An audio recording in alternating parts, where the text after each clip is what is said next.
नमस्कार दोस्तों, तो स्वागत है आपका हमारे एक और नई वीडियो में। दोस्तों आज की वीडियो में हम बात करने वाले हैं रेलवे टेक्नीशियन का फॉर्म कैसे सबमिट करें। दोस्तों एक बार रीओपन हो गए रेलवे टेक्नीशियन के, अगर आपने किसी कारणवश से इसका फॉर्म नहीं भरा है और आप इसके लिए एलिजिबल हो तो आपके लिए एक सुनहरा मौका है।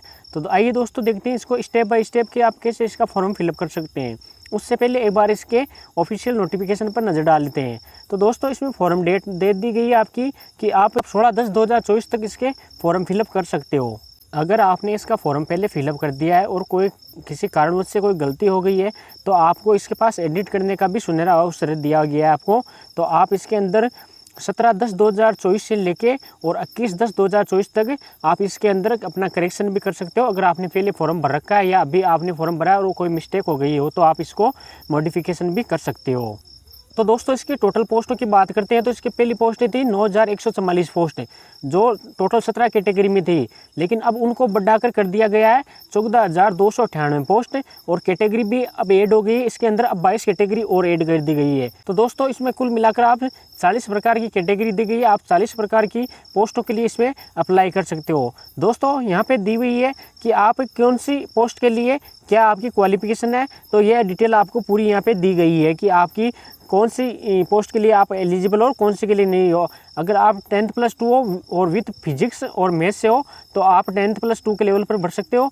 और अगर आपके पास 10th पास हो आप और आपके पास ITI का डिप्लोमा किया हुआ है तो भी आप फॉर्म अप्लाई कर सकते हो। देखो यहाँ पे दिया हुआ है मेट्रिकुलेशन प्लस ITI और NCVT से या SCVT से मान्यता प्राप्त ITI होनी चाहिए। तो इस प्रकार यहाँ पे पोस्टों का वर्गीकरण दिया हुआ है कि किस पोस्ट के लिए क्या वैकेंसी क्या क्वालिफिकेशन रहने वाली है।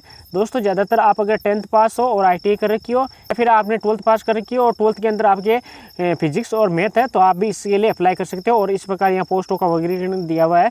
कुल 40 प्रकार की पोस्ट देने वाली है। दोस्तों आप 40 प्रकार की पोस्टों के लिए अप्लाई कर सकते हो। तो उसमें अलग अलग आपकी वो दी हुई है क्या क्वालिफिकेशन होनी चाहिए। इस प्रकार सीटों का वर्गीकरण देख लेना।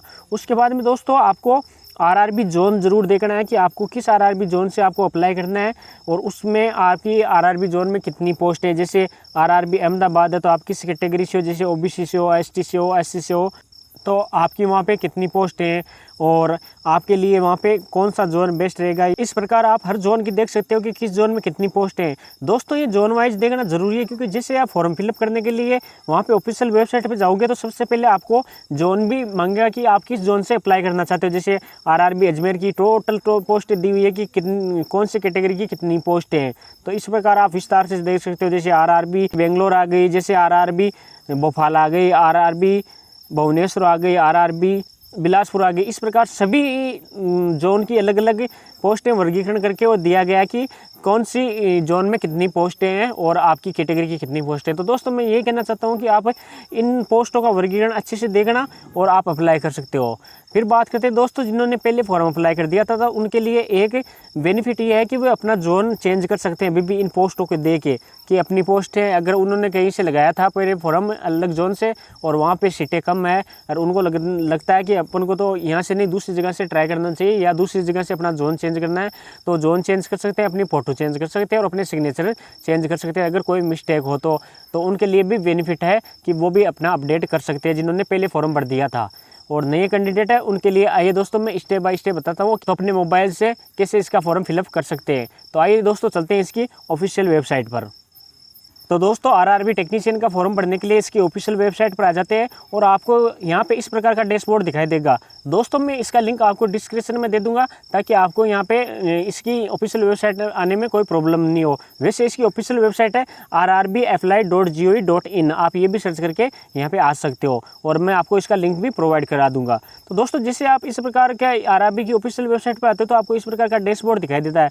दोस्तों यहाँ पे ऊपर आपको एक अप्लाई का ऑप्शन दिखाई देगा, इस पे आपको क्लिक करना है। जैसे आप अप्लाई पे क्लिक करोगे तो आपके सामने दो ऑप्शन दिखाई देंगे, एक तो क्रिएट एन अकाउंट और एक आ जाएगा आपका ऑलरेडी हैव एन अकाउंट। अगर आपने पहले कोई फॉर्म भरा है जैसे अभी रेलवे NTPC का या RPF का या कोई भी रेलवे का फॉर्म भरा है तो आपके पास ऑलरेडी एक अकाउंट है, तो आपको फ़ोन नंबर, उसका पासवर्ड और कैप्चा डाल के लॉगिन कर लेना है। अगर आप पहली बार फॉर्म भर रहे हो और आपने अकाउंट नहीं बना रखा है तो आपको क्रिएट एन अकाउंट पर क्लिक करना है। जैसे आप क्रिएट एन अकाउंट पर क्लिक करोगे तो दोस्तों आपके सामने आ जाएगा कि आप अपना अकाउंट कैसे बना सकते हो। तो इसमें आपको ओके पे क्लिक कर देना। जैसे ओके पे क्लिक करोगे तो सबसे ऊपर आ जाएगा आपकी नेशनलिटी की। भाई आपकी नेशनलिटी क्या है वो आपको चॉइस करनी है। जैसे नेशनलिटी चॉइस करते हो फिर आ जाता है आपका फुल नेम। फिर आ जाता है दोस्तों कि अगर आपने अपना नेम चेंज किया है क्या, अगर नाम चेंज किया है तो यस करना है, अन्यथा आपको नो पे क्लिक करना है। इस प्रकार आप अपनी डिटेल्स फिलअप कर सकते हो। फिर दोस्तों जैसे नीचे बढ़ोगे तो आपके सामने आ जाएगा आपकी date of birth, select gender, father's name, mother's name, और ये सभी डिटेल्स आपको इधर की तरफ दूसरी तरफ साइड की तरफ वापस सभी की सभी डिटेल्स इधर की तरफ आपको फिलअप करनी है सेम टू सेम।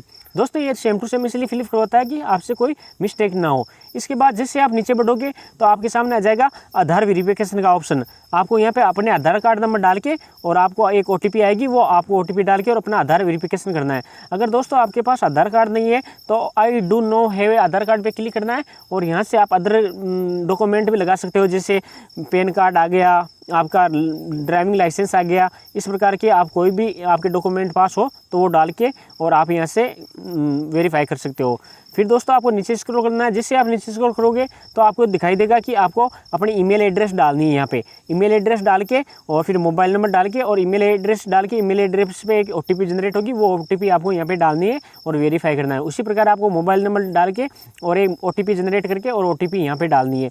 तो इस प्रकार आप अपनी मोबाइल और ईमेल को OTP लगा के और वेरीफाई कर सकते हो। उसके बाद दोस्तों आ जाता है आपके पास एक पासवर्ड। आपको यहाँ पे एक पासवर्ड बनाना है जो एक स्ट्रॉन्ग पासवर्ड होना चाहिए। उसमें यह दिया हुआ है कि आपका पासवर्ड है वो कंबाइंड लेटर में होना चाहिए, जैसे स्मॉल लेटर हो गया, स्पेशल कैरेक्टर्स हो गया, नंबर्स हो गया। इस प्रकार आप डाल के और एक स्ट्रॉन्ग पासवर्ड बना सकते हो। फिर दोस्तों आपको कैप्चा डाल के और जैसे आप प्रीव्यू एंड क्रिएट अकाउंट पे क्लिक करोगे तो आपके सामने आपके अकाउंट की सभी डिटेल्स ओपन हो जाएगी कि आपने क्या क्या अभी फिलअप किया। अगर सही है तो फाइनल सबमिट पर कर दोगे तो आपके सामने यह आपका अकाउंट बनके तैयार हो जाएगा। तो मेरा पहले से बना हुआ है अकाउंट, तो मैं यहाँ पे ऊपर क्लिक करूँगा ऑलरेडी हैव ए अकाउंट पर और लॉगिन हरी। जैसे मैं यहाँ पे क्लिक करता हूँ तो आपके सामने कुछ इस प्रकार का डैशबोर्ड दिखाई देता है। दोस्तों यहाँ पे आपको अपने मोबाइल नंबर और अपनी पासवर्ड और कैप्चा डाल के और लॉगिन कर लेना है। तो मैंने अपने यहाँ पे मोबाइल नंबर डाल दिए, पासवर्ड डाल दिया और अब कैप्चा डाल के और मैं लॉगिन कर लेता हूँ। जैसे मैं लॉगिन पे क्लिक करता हूँ तो मेरे सामने इस प्रकार का डैशबोर्ड दिखाई देता है।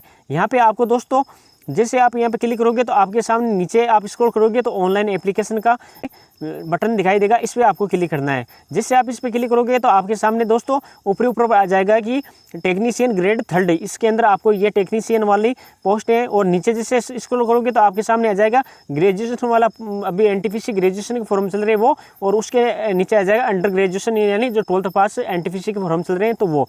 तो हमको तो दोस्तों ऊपर वाला है जो को टेक्नीशियन ग्रेड 3rd है, इस पर आपको क्लिक करना है और यहाँ से अपना फॉर्म अप्लाई करना है। तो दोस्तों सबसे पहले आपको सेलेक्ट RRB पे क्लिक करना है। दोस्तों मैंने पहले भी बोला था आपको कि सेलेक्ट RRB, आपको सबसे पहले सेलेक्ट अपनी RRB करनी है। जैसे आप RRB अजमेर से पढ़ना चाहते हो, RRB बम्बई से पढ़ना चाहते हो या अदर कोई RRB से पढ़ना चाहते हो, तो वो आपको वहाँ पे जो सीटों का वर्गीकरण दिया हुआ है कि कहाँ कितनी पोस्ट है वो आपको ध्यानपूर्वक देख के और अपनी RRB सेलेक्ट करनी है। तो दोस्तों मैं यहाँ पे अपनी RRB सेलेक्ट कर लेता हूँ। तो मैंने RRB अजमेर सेलेक्ट कर ली और फिर चेक बॉक्स पे क्लिक कर दिया और नेक्स्ट पे क्लिक करता हूँ। जैसे नेक्स्ट पे क्लिक करता हूँ तो मेरे सामने इस प्रकार का कुछ लिखा हुआ दिखाई देता है। दोस्तों यहाँ लिखा हुआ है कि आपका डेटा है वो ऑटोमेटिक फेच कर लिया गया है प्रीव्यू सेव डाटा से। मतलब मैंने जैसे RPF का फॉर्म भरा था, NTPC का फॉर्म भरा था, तो उसमें जो मैंने डाटा सेव कर रखा था वो डाटा ऑलरेडी यहाँ पे फेच कर लिया गया है। तो दोस्तों यहाँ पे मैं देख लूँगा मेरा पूरा डाटा वेरीफाई, और मेरा अकाउंट भी वेरीफाई है आधार कार्ड से। तो दोस्तों यहाँ पे मेरा पूरा डाटा आ गया है, तो यहाँ पे मेरे को कोई चेंजिंग नहीं करना है। दोस्तों आपको यहाँ पे दिखाई देगा कम्युनिटी के अंदर आपको यहाँ पे सिलेक्ट करनी है आपकी क्लास बाई कौन सी, आप OBC से हो, ST से हो, SC से हो। अगर जनरल से हो तो यहाँ पे कोई भी बॉक्स आपको दिखाई नहीं देगा, और अगर आप SC सेलेक्ट करते हो, SC या ST सेलेक्ट करते हो तो आपके सामने दोस्तों आ जाएगा कि आपको एक सर्टिफिकेट है, आपका जाति प्रमाण पत्र बोलते हैं उसको, वो अपलोड करना रहता है यहाँ पे। वो आपको यहाँ पे दोस्तों आपको उसका सर्टिफिकेट नंबर डालना होता है, अथॉरिटी डालनी है कि आपने कहाँ से बनवाया था, और उसकी डेट ऑफ इश्यू डालनी है कि कब बना था। और आपको यहाँ पे देखो दोस्तों यू हैव ए ट्रेवल पास, मतलब कि आपको ट्रेवल पास चाहिए क्या फ्री में एग्जाम देने के लिए। तो अगर आप इस पे येस पे क्लिक करते हो, जैसे येस पे क्लिक करते हो तो आपको यहाँ पे अपने पास नियर रेलवे स्टेशन का आपको नाम डालना पड़ेगा। यहाँ पे भाई आपके घर के पास कौन सा रेलवे स्टेशन है, तो वहाँ से आप जैसे रेलवे स्टेशन का नाम डालोगे तो जब भी आपका एग्जाम होगा तो आपके लिए फ्री एक पास बन के तैयार हो जाएगा। और अगर आप यहाँ पे ओबीसी सिलेक्ट करते हो तो ओबीसी के अंदर दोस्तों यहाँ पे 2 प्रकार के ऑप्शन आ जाएंगे यहाँ पे कि आप क्रीमी लेयर से हो या नॉन क्रीमी लेयर से हो। जिससे आप नॉन क्रीमी लेयर पर क्लिक करते हो तो दोस्तों नॉन क्रीमी लेयर में वही आते हैं जिनकी इनकम 8 लाख से कम हो। तो आपको नॉन क्रीमी लेयर पर येस पे क्लिक करना है, तो आप नॉन क्रीमी लेयर के अंदर आ जाते हो। फिर आपको यहाँ पे अपने सर्टिफिकेट नंबर डालने रहते हैं, अथॉरिटी डालनी है कि आपने किससे बनवाया। जैसे आप राजस्थान से हो तो राजस्थान में लगभग SDO बनाता है, सब डिविजनल ऑफिसर, तो आपको यहाँ पे SDO सेलेक्ट करने लेना है। तो जैसे आप SDO पे सेलेक्ट करते हो तो फिर उसके बाद में आ जाएगा कि आपने किस राज्य से बनवाया है। यहाँ पे आपको अपना राज्य डालना है कि आपने जैसे राजस्थान से बनवाया है। फिर डेट ऑफ इशू डालनी है कि आपका कब बनके तैयार हुआ। इस प्रकार आप अपने जाति प्रमाण पत्र की सभी डिटेल्स यहाँ पे फिलअप कर सकते हो। उसके बाद में आ जाएगा दोस्तों परमानेंट एड्रेस और प्रेजेंट एड्रेस। प्रेजेंट एड्रेस में आपको डालना है कि आप अभी वर्तमान में कहाँ रह रहे हो, और एक आ जाएगा आपका परमानेंट एड्रेस। अगर दोनों आपके सेम है तो आप इसमें जैसे स्टेट आ गया आपका, जैसे मैंने राजस्थान भर दिया, डिस्ट्रिक्ट भर दिया, फिर नीचे आपको अपना विलेज डाल देना है, फिर विलेज टाउन डाल देना है पिन कोड डाल के, और चेकबॉक्स पे क्लिक करोगे तो दोनों में सेम हो जाएगा। दोस्तों ये सभी डिटेल डालने के बाद आपको नेक्स्ट पे क्लिक करना है। जिससे आप नेक्स्ट पे क्लिक करोगे तो दोस्तों आपके सामने आ जाती है आप कैटेगरी डिटेल्स। कैटेगरी डिटेल्स में अंदर आ जाती है दोस्तों कि आप एक्स सर्विसमैन हो, अगर एक्स सर्विसमैन हो तो यस करना है, अन्यथा नो करना है। क्या आप विकलांग हो, अगर विकलांग हो तो यस करना है, अन्यथा नो करना है। इस प्रकार आपके पास आ जाता है कि क्या आपके पास EBS कार्ड है, अगर आपने EBS other economically backward class से हो, अगर हो तो यस करना है, अन्यथा नो करना है। फिर उसके बाद में आ जाएगा दोस्तों कि आप करंट के अंदर रेलवे एम्प्लॉयमेंट हो, अगर रेलवे के अंदर हो तो आप को यस करना है, अन्यथा नो कर देना है। और अगर रेलवे के आप यहाँ पे यस पे करते हो तो आपको NOC और अपने सभी डिटेल्स यहाँ पे देनी होगी। उसके बाद में आ जाएगा कि आप करंट एम्प्लॉय डिटेल्स आ जाएगी कि आप रेलवे के अलावा कोई गवर्नमेंट जॉब के अंदर हो क्या। जैसे हो गई आपकी सेंट्रल गवर्नमेंट की कोई एग्ज़ाम हो गई, स्टेट गवर्नमेंट की एग्ज़ाम हो गई। अगर इनमें से कोई भी नहीं है तो आप नॉट एप्लीकेबल पे क्लिक कर सकते हो। उसके बाद में दोस्तों आ जाता है कि क्या आप अप्रेंटिस पे हो, कि आपने कभी रेलवे के अंदर रेलवे अप्रेंटिस की जो वैकेंसीज आती है उनके अंदर आपने कभी काम किया है या आप कभी लगे हो अप्रेंटिस। तो अगर नहीं लगे हो तो नो करना है, अन्यथा आप यस करते हो तो आपको इसके अंदर आपका आ जाएगा कि आपने किस ट्रेड पे काम किया है, और आपकी ट्रेनिंग डेट आ जाएगी कि आपने कब से लेके कब तक किया है, और ट्रेनिंग डेट से वो आ जाएगी। उसके बाद में आपका सर्टिफिकेट नंबर आ जाएगा और सर्टिफिकेट डेट आ जाएगी। इस प्रकार आपको सभी डिटेल्स फिलअप करनी है। अगर आप अप्रेंटिस पे काम नहीं किए हुए हो तो आपको नो पे क्लिक करना है। जैसे नो पे क्लिक करते हो तो आपके सामने आ जाती है आपकी सभी बैंक डिटेल्स, जैसे आपका नाम हो गया, अकाउंट नंबर हो गए, कन्फर्म अकाउंट नंबर हो गया, IFSC कोड हो गए, बैंक का नेम हो गया, बैंक डिटेल्स हो गई। दोस्तों यहाँ पे सभी बैंक डिटेल्स आपको अपनी एक्यूरेट डालनी है, क्योंकि आपकी एग्ज़ाम के बाद में आपको कुछ फीस आपको वापस रिफंड होगी। तो आप यहाँ से अब डिटेल्स सही से फिलअप करना। उसके बाद में आपको क्लिक करना है नेक्स्ट पर। जैसे नेक्स्ट पे क्लिक करते हो तो दोस्तों आपके सामने आ जाती है आपकी क्वालिफिकेशन डिटेल्स। यहाँ पे दोस्तों आप देख सकते हो कि आपकी 10वीं की जो भी डिटेल्स है ऑलरेडी सबमिट है। जैसे उसका रोल नंबर हो गया, आपने किस स्टेट से की हुई है, आपका डिस्ट्रिक्ट क्या है, आपके बोर्ड का नेम क्या है, और आपने कब पास की। तो ये सभी डिटेल्स यहाँ पे ऑटोमेटिक फिलअप मिलेगी। उसके बाद में दोस्तों आपको यहाँ पे नीचे एक बॉक्स दिखाई देगा, यहाँ पे सिलेक्ट लिखा हुआ है। यहाँ पे क्लिक करोगे तो आपको इनमें से एक तो आपको सिलेक्ट करना जरूरी है, क्योंकि दोस्तों यहाँ पे आप अगर 10+2 हो तभी ये फॉर्म, अगर फिजिक्स और मैथ है आपके 10+2 में तभी भर सकते हो, या फिर आपके 10th पास हो और ITI है तभी आप ये फॉर्म भर सकते हो तो आपके पास। अगर मैं 10+2 यहाँ पे सिलेक्ट करता हूँ, सभी डिटेल्स यहाँ पे डालनी पड़ेगी। जैसे डिसिप्लिन के अंदर आ गई कि फिजिक्स और मैथमेटिक्स ज़रूरी है 12th के अंदर। फिर आपका स्टेट आ गया कि आपने 12th किस स्टेट से की, तो मैंने यहाँ पे अपना स्टेट डाल दिया। फिर आ जाएगा आपका डिस्ट्रिक्ट की आपने 12th की थी किस डिस्ट्रिक्ट से की थी, तो आपको अपने डिस्ट्रिक्ट डालना है। इस प्रकार दोस्तों आपको अपनी सभी डिटेल्स डालनी है। उसके बाद में आपके बोर्ड का नाम डालना है, और उसके बाद में आपको डेट ऑफ पासिंग डालनी है कि आपने ये कब पास की थी। तो दोस्तों मैंने यहाँ पे सभी अपनी डिटेल्स डाल के और ऐड पे क्लिक करता हूँ। जैसे ऐड पे क्लिक करता हूँ तो मेरी ये सभी डिटेल्स यहाँ पे ऐड हो जाती है, जिसमें आ जाता है कि आपकी फिजिक्स और मैथमेटिक्स से हो, और राजस्थान आपकी स्टेट आ गया, डिस्ट्रिक्ट आ गई, और बोर्ड का नाम आ गया, और आपने कब पास की, ये सभी डिटेल्स आ जाएगी। अगर उसके बाद आप अगर ITI कर रखी हो तो आप ITI की भी डिटेल्स यहाँ पे ऐड कर सकते हो। जैसे ITI के अंदर आ गया आपका ट्रेड, आपने किस ट्रेड से ITI कर सकी है, फिर स्टेट का नाम आ जाएगा, आपकी डिस्ट्रिक्ट आ जाएगा, आपके इंस्टीट्यूट का नेम डालना होगा आपको, और डेट ऑफ पासिंग ईयर, और आपके सर्टिफिकेट का कब इश्यू हुआ वो डालनी है डेट, और सर्टिफिकेट टाइप डालना है कि आपका सर्टिफिकेट किस टाइप का है, कि आपने NTC से किया या STC से किया, तो आपको इस प्रकार का अपना सर्टिफिकेट टाइप भी डालना है। और तो दोस्तों आप इस प्रकार यहाँ पे अपनी एजुकेशन डिटेल्स डाल सकते हो। उसके बाद में आपको नेक्स्ट पे क्लिक कर देना है। जैसे नेक्स्ट पे क्लिक करते हो तो आपके सामने आ जाएगा कि आप कौन सी आपकी फ़ोटो के बारे में आ जाएगा कि आपको फ़ोटो कैसे अपलोड करनी है और कैसे नहीं करनी है। फ़ोटो और सिग्नेचर के सभी इंस्ट्रक्शन यहाँ पे दिए हुए हैं कि आपको किस प्रकार फ़ोटो या सिग्नेचर अपलोड करने हैं, तो आप यहाँ देख लेना। उसके बाद में आपको ओके पे क्लिक कर देना है। जैसे आप ओके पे क्लिक करते हो तो आपके सामने आ जाता है कि आपके फ़ोटो और सिग्नेचर है जो प्रीवियर आपने जो प्री पेपर फॉर्म भरा है उससे ऑटोमेटिकली फेच कर लिए गए हैं। तो मेरी फ़ोटो और सिग्नेचर यहाँ से ऑटोमेटिक आ गए। अगर आप यहाँ पे चेंज करना चाहते हो तो फ़ोटो और सिग्नेचर को चेंज भी कर सकते हो, लेकिन मैं चेंज नहीं करना चाहता हूँ, मैं यही रखना चाहता हूँ। तो कोई बात नहीं, आपको चेंज करने की कोई ज़रूरी नहीं है। इस प्रकार आपकी फ़ोटो की साइज़ 30 KB से लेकर और 70 KB के बीच ही होनी चाहिए। उसी प्रकार आपके सिग्नेचर की साइज़ है वो आपकी 30 KB से 70 KB के बीच होनी चाहिए। तो ये सभी डिटेल्स देखने के बाद आपको दोस्तों नीचे स्क्रॉल करना है और नेक्स्ट पे क्लिक कर देना है। जैसे नेक्स्ट पे क्लिक करते हो तो आपके सामने इस प्रकार का डैशबोर्ड दिखाई देता है। इसके अंदर दोस्तों आपको जैसे मैंने RRB सेलेक्ट अजमेर से की है, तो अजमेर के अंदर अब ये जो पोस्ट है मेरे को सिलेक्ट करनी है। 10+2 में ये 2 पोस्ट दी हुई है RRB अजमेर के अंदर, तो मेरे को पोस्ट चॉइस करनी है कि मैं 1 नंबर पर कौन सी पोस्ट लेना चाहता हूँ। तो इसमें से मेरे को सेलेक्ट बाय सेलेक्ट करनी है। अगर मैं यहाँ पे ITI भी सिलेक्ट करता तो मेरे सामने और ज़्यादा पोस्टें खुलकर ओपन होती। तो दोस्तों अगर आपके पास जो भी क्वालिफिकेशन है वो सही से फिलअप करना और उसके बाद में आपको यहाँ पे ये पोस्टों को प्रेफरेंस देनी है कि आपको पहले 1 नंबर पर कौन सी पोस्ट चाहिए, 2 नंबर पर कौन सी पोस्ट चाहिए। तो मैंने यहाँ पे दोनों पोस्टों को सिलेक्ट कर लिया। तो दोस्तों ये पोस्टें आपकी यहाँ पे सिलेक्ट हो जाएगी। उसके बाद में दोस्तों आपको इस चेक बॉक्स पे क्लिक कर देना है और नीचे स्क्रॉल करना है। उसके बाद में आपको यहाँ पे डाल देना है आपका फिर आपको दोस्तों नीचे देखो एक चेक बॉक्स और दिखाई देगा आपको, यहाँ पे इस पर भी क्लिक करना है। इस पर क्लिक करने के बाद आपको यहाँ पे अपना प्लेस डालना है कि आप अभी कहाँ से अपना फॉर्म फिलअप कर दें, तो अपना प्लेस डाल देना है।